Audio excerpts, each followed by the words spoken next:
पिछली चर्चा में हमने वायुमंडल के विभिन्न संघटकों यानी कि रासायनिक रूप से किन किन तत्वों से वो बने होती हैं, वायुमंडल की संरचना, कौन कौन से तरल, ठोस, गैसीय पदार्थों से इसका निर्माण होता है, उनमें कौन से स्थायी हैं, कौन से परिवर्तनशील हैं, उसका ही चर्चा की।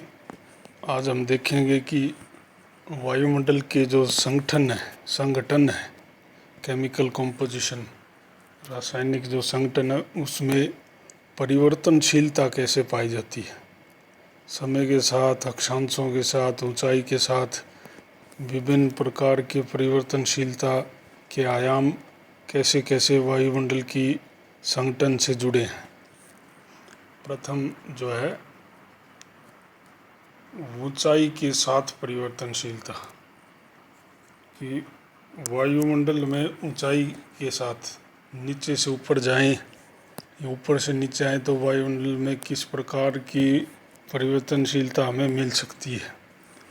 उनमें से एक परिवर्तनशीलता जो हमारे लिए महत्वपूर्ण है वो ओजोन से जुड़ी है। ओजोन की परिवर्तनशीलता, ओजोन गैस हालांकि पृथ्वी के वायुमंडल में बहुत कम है, लेकिन पृथ्वी पर जीवन के लिए काफ़ी महत्वपूर्ण है, क्योंकि हानिकारक सूर्य की पराबैंगनी लघु विकिरणों को रोक कर पृथ्वी के जीवन को बचाती है। तो ओजोन की परिवर्तनशीलता, धरातल के समीप ओजोन की मात्रा कम ही होती है, जबकि ओजोन की जो अधिकता है वो 15 से 35 किलोमीटर की ऊंचाई पर सबसे ज़्यादा मिलती है। इसी ऊंचाई के हिस्से को वायुमंडल में जहाँ सबसे ज़्यादा ओजोन मिलती है उसको ओजोन मंडल कहा जाता है। ओजोन की जो गैस है वो कई प्रकार की प्रकाश रासायनिक प्रक्रियाओं यानी सूर्य से आने वाले प्रकाश के मौजूदगी में होने वाली जो रासायनिक प्रतिक्रियाएं हैं उनके द्वारा ओजोन गैस का निर्माण होता है। इस प्रकाश, सूर्य के प्रकाश, सौर प्रकाश की मौजूदगी में ऑक्सीजन का जो अणु है यानी कि मॉलिक्यूल है, वो दो ऑक्सीजन के परमाणुओं में यानी कि एटम्स में टूट जाता है। O2 प्रकाश की मौजूदगी में O+O यानी कि दो ऑक्सीजन के परमाणुओं में टूट जाता है। इस प्रकार बनने वाले जो ऑक्सीजन का परमाणु है वो फिर ऑक्सीजन के अणु से, 3 परमाणु बने ऑक्सीजन के, ऐसे है ना, दो परमाणु बने, ऐसे ऑक्सीजन के 2 परमाणु फिर ऑक्सीजन के अणु से मिलकर ओजोन यानी O3 गैस का निर्माण कर देती है। और ये ओजोन गैस का जो अणु है यानी कि मॉलिक्यूल है वो सूर्य के प्रकाश में फिर से टूटता रहता है, ऑक्सीजन के परमाणुओं में विभक्त होता रहता है। तो ऐसी प्रतिक्रिया ओजोन मंडल में है ना, प्रकाश रासायनिक प्रतिक्रिया सूर्य की रोशनी में चलती रहती है। सूर्य की रोशनी में जो लघु तरंगे हैं, जो पराबैंगनी छोटी तरंगे होती हैं, उनकी मौजूदगी में ये सब घटित होता है। ऊपरी वायुमंडल में जिस मंडल को हम ओजोन मंडल कहते हैं, 15 ना वो उसकी ऊंचाई 15 से 35 किलोमीटर के बीच में है, लेकिन 35 किलोमीटर से ऊपर की जो ऊंचाई है उसमें ओजोन की मात्रा संतुलित बनी रहती है। संतुलित का मतलब है कि उसमें न तो अधिकता होती है न कमी होती है, जितनी है वो जिस मात्रा में वो वैसे कायम होती है। वहाँ जितने भी ओजोन बनती है प्रकाश रासायनिक प्रतिक्रिया से, उतनी ही ओजोन पुनः परमाणविक ऑक्सीजन से टकराकर वापस ऑक्सीजन का रूप धारण कर लेती है।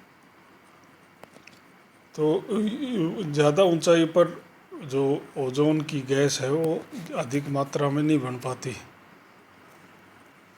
लेकिन 15 से 35 किलोमीटर की जो ऊंचाई की है, यानी कि ओजोन मंडल में, यहाँ ओजोन की मात्रा अपेक्षाकृत अधिक होती है। न तो इसके नीचे के वायुमंडल में, धरातल के पास, न अधिक ऊंचे वायुमंडल में उतनी ओजोन पाई जाती है जितनी कि ओजोन मंडल में है। 80 किलोमीटर से अधिक ऊंचाई पर ऑक्सीजन के अणुओं की कमी होती है, जिससे पर्याप्त मात्रा में ओजोन निर्माण ही नहीं हो पाता। जबकि मतलब ये 80 या 35-40 किलोमीटर के बाद ऐसी स्थिति होती, और जबकि धरातल से 10 किलोमीटर की ऊंचाई तक सूर्य की जो छोटी पराबैंगनी विकिरणें हैं वो नीचे पहुंच ही नहीं पाती। ओजोन निर्माण के लिए पराबैंगनी विकिरणों की आवश्यकता होती है, उनको ओजोन ऊपर ही रोक लेती है तो नीचे पहुंच नहीं पाती, तो नीचे ऑक्सीजन से ओजोन का निर्माण नहीं हो पाता धरातल से। और ज़्यादा ऊंचाई पर ऑक्सीजन अधिक मात्रा में है ही नहीं। ज़्यादा ऊंचाई पर चले जाएं आप, 35-40 और ज़्यादा ऊंचाई पर ओजोन है ही, है ना, 100 किलोमीटर की ऊंचाई तक ही है। तो ऊपर ऑक्सीजन के जो परमाणु या अणु के रूप में ऑक्सीजन वो है ही कम, तो ऑक्सीजन कम होगी तो ओजोन बनने की संभावना कम हो जाती है। लेकिन इन दोनों ऊपरी और निचले वायुमंडल के भाग के मध्य ओजोन मंडल में जो 15 किलोमीटर यानी कि है ना सौमंडल से बाद में जो शुरू होता है, और समताप मंडल में 30-35 किलोमीटर तक जो पाया जाता है ओजोन मंडल, इसमें उपयुक्त दशाएं हैं। ऑक्सीजन भी पर्याप्त मात्रा में है और पराबैंगनी विकिरणें भी ठीक ठाक मात्रा में वहाँ पहुँचती है, तो ओजोन की निर्माण की प्रक्रिया निर्बाध रूप से चलती रहती है। इसलिए ओजोन न तो धरातल के निकट वाले वायुमंडल में ज़्यादा है, न ज़्यादा ऊंचे वायुमंडल में है। उन दोनों के बीच ओजोन मंडल में ही अधिक पाया जाता है। नगरीय क्षेत्रों में भी ओजोन औद्योगिक गतिविधियों से ओजोन का निर्माण हो सकता है। दूसरा है नाइट्रोजन और ऑक्सीजन की परिवर्तनशीलता। नाइट्रोजन और ऑक्सीजन की परिवर्तनशीलता जो है वो ऊंचाई के साथ काफ़ी बदलाव दिखाती है। धरातल से 50 किलोमीटर की ऊंचाई तक मुख्यतः आणविक रूप में यानी कि मोलिकुलर रूप में नाइट्रोजन पाई जाती है, और वहाँ से लेकर 100 किलोमीटर की ऊंचाई के बीच में परमाणुओं के रूप में, थोड़ा लिखने में समस्या है, शुद्ध नहीं लिखा हुआ है, परमाणु के रूप में नाइट्रोजन पाई जाती है। 100 किलोमीटर के बाद ज़्यादा नाइट्रोजन वायुमंडल में उपलब्ध ही नहीं है। उसी प्रकार 60 किलोमीटर की ऊंचाई तक एटॉमिक ऑक्सीजन अधिक पाई जाती है। एटॉमिक नहीं है, वो आणविक है। आणविक ऑक्सीजन यानी मॉलिक्यूलर ऑक्सीजन की अधिकता होती है, और उससे 60 किलोमीटर से 120 किलोमीटर की ऊंचाई तक ऑक्सीजन परमाणु के रूप में होती है, एटॉमिक रूप में। नीचे मॉलिक्यूलर रूप में, आणविक रूप में, और ऊपर ऑक्सीजन है ना परमाणुविक रूप में होती है। तो ऑक्सीजन जो है वो 60 किलोमीटर तक एक रूप में और इससे अधिक ऊंचाई पर दूसरे रूप में मिलती है, और 120 किलोमीटर के बाद इसकी मात्रा काफ़ी कंसंट्रेशन, सांद्रण काफ़ी कम हो जाता है। परिवर्तनशीलता का जो दूसरा रूप हम लेंगे वो है अक्षांश और मौसम के साथ होने वाली परिवर्तनशीलता। इस प्रकार की परिवर्तनशीलता कार्बन डाइऑक्साइड गैस में, जल वाष्प में या ओजोन के संबंध में महत्वपूर्ण होती है।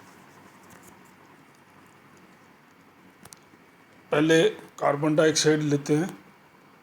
30 डिग्री अक्षांश से लेकर उत्तरी ध्रुव तक जो क्षेत्र है उसमें कार्बन डाइऑक्साइड की मात्रा में ऋतुओं के अनुसार, मौसम के अनुसार काफ़ी बदलाव आता है। वसंत काल में जैसे बर्फ़ पिघलती है और पेड़ पौधों की कलियां फूटती हैं, पत्ते आते हैं, तो वैसे वैसे वो पेड़ पौधे कार्बन डाइऑक्साइड को ग्रहण करने लगते हैं। तो वसंत काल के बाद से लेकर ग्रीष्म काल तक इन कार्बन डाइऑक्साइड की डिमांड जो है, मांग है, वो उत्तरी गोलार्ध में तेज़ी से बढ़ती है। और इसीलिए पौधे जो जब से सबसे ज़्यादा पाए जाते हैं अप्रैल से लेकर सितंबर के बीच में, उसमें उत्तरी गोलार्ध में 30 डिग्री अक्षांश से ध्रुवों के बीच कार्बन डाइऑक्साइड की मात्रा इस अवधि में 3% तक कम हो जाती है। तो ऐसी परिवर्तनशीलता मौसम के साथ किसमें देखी जाती है? कार्बन डाइऑक्साइड में। गर्मियों में क्या है, जो गर्मियों में उत्तरी गोलार्ध का जो सागर का जल है वो पिघल कर जल के रूप में आ जाता है ऊपरी परत। शीतकाल में तो बर्फ़ हिम के रूप में जम जाती है, लेकिन ग्रीष्म काल में सागर जलीय रूप में पिघल जाता है, सागर की ऊपरी सतह। तो ठंडा जो जल है सागर का, वो वायुमंडल की कार्बन डाइऑक्साइड को अपने आप में घुलाने लगता है। ठंडा जल विलायक है कार्बन डाइऑक्साइड का, तो इसलिए कार्बन डाइऑक्साइड जल में भी मिश्रित हो रहा है और पेड़ पौधे भी उसको ग्रहण कर रहे हैं। तो ग्रीष्म काल में उत्तरी गोलार्ध में कार्बन डाइऑक्साइड की मात्रा घट जाती है। जो दूसरा जो गैस है जिसकी परिवर्तनशीलता हम देखेंगे वो है ओजोन। ओजोन की मात्रा वसंत काल में भूमध्य रेखा पर न्यूनतम और 50 डिग्री उत्तरी अक्षांश से ध्रुवों तक वो अधिक रहती है वसंत काल में। इसका अर्थ है कि ओजोन की मात्रा केवल प्रकाश रासायनिक प्रक्रियाओं से नहीं निर्मित होती है, शायद निम्न अक्षांश से ध्रुवों की ओर ओजोन का स्थानांतरण भी होता है, माइग्रेशन भी करती है।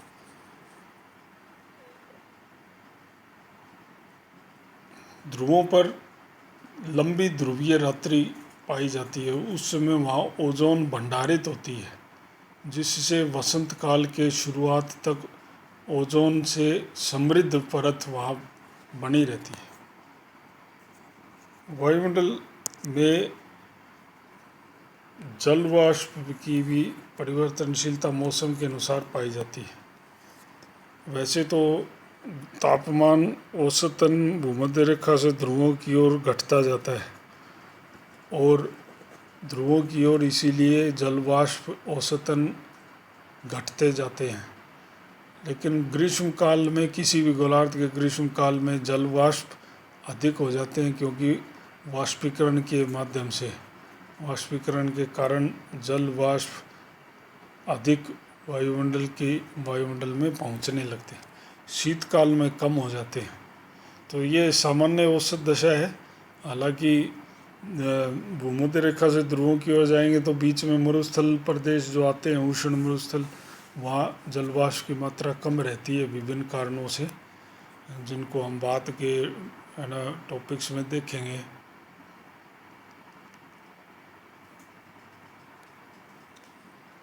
वायुमंडल की जो गैस हैं उनमें परिवर्तनशीलता का एक रूप है वो दीर्घकालिक परिवर्तनशीलता के रूप में दिखाई पड़ेगा। दीर्घकाल में जो परिवर्तन आते हैं वायुमंडल में या आए हैं, आते रहे हैं भूगर्भिक काल में भी, वो उनको इसमें शामिल करेंगे। उनमें से हम एक परिवर्तनशीलता कार्बन डाइऑक्साइड के संदर्भ में देख सकते हैं।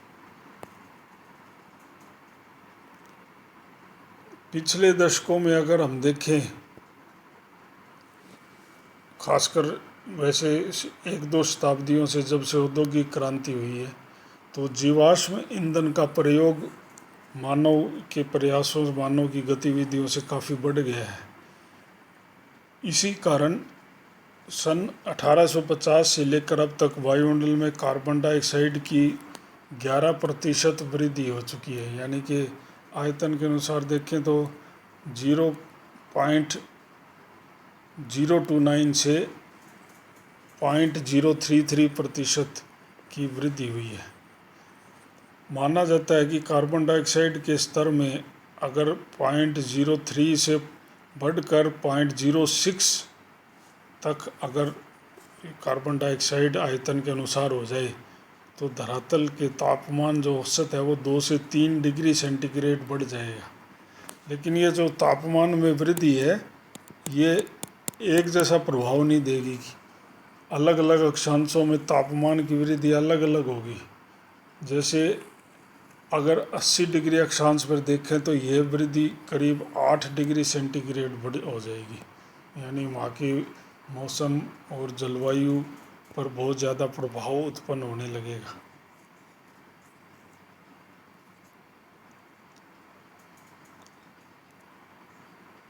वायुमंडल में दीर्घकालिक परिवर्तनशीलता का एक स्वरूप हम जो कणिकीय पदार्थ हैं, छोटे छोटे रेत या धुएं के रूप में, है ना, जो पदार्थ उत्पन्न होते हैं उनमें भी, उनकी मात्रा में भी काफ़ी परिवर्तन हुआ है समय के साथ। कि जैसे मानो कि खनन कार्य समय के साथ बहुत तेज़ी से बढ़े हैं, औद्योगिक उत्पादन और परिवहन के साधनों का उपयोग ज़्यादा होने लगा है, तो वायुमंडल में धुएं, धूल के रूप में जो कणिकीय पदार्थ, बारीक कण, ठोस कण जो वायुमंडल में पहुंचते हैं, उनकी मौजूदगी पिछले 100-200 सालों में तेज़ी से बढ़ी है। तो वायुमंडल में अगर इस प्रकार के कण या कणिकीय पदार्थ पहुंचेंगे, पार्टिकुलेट मैटर, तो वो सूर्य की रोशनी को धरातल पर पहुंचने से रोक सकते हैं।